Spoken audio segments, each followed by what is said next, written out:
In this next section, you'll learn the basics of public and internal IP addresses in the cloud.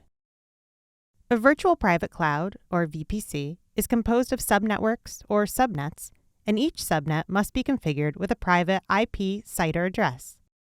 CIDR stands for Classless Interdomain Routing.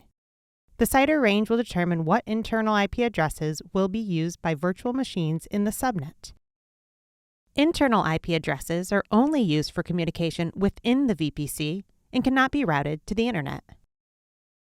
Each octet in an IP address is represented by 8 binary bits. So, a typical IPv4 address is 32 bits long. The number at the end of the range determines how many bits will be static or frozen. This number determines how many IP addresses are available with a CIDR address. The CIDR range determines how many IP addresses are available.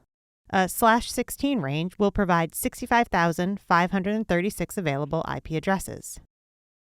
Every time you add a 1 to the last number, the number of available IP addresses is cut in half. So, what's the difference between public and internal IP addresses?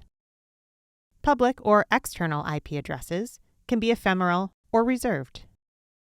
They are assigned from a pool of IP addresses associated with the region. If you allocate a reserved IP address, but don't attach it to a virtual machine, you will be billed for the IP address. Virtual machines are unaware of their public IP address, which means that if you look at the operating system network configuration, the virtual machine will only display the internal IP address. Private or internal IP addresses, however, are allocated to VMs by a Dynamic Host Configuration Protocol, DHCP service. The lease for the IPs is renewed every 24 hours. The name of the virtual machine is the host name, and the host name will be associated with the internal IP address through a network-scoped DNS service.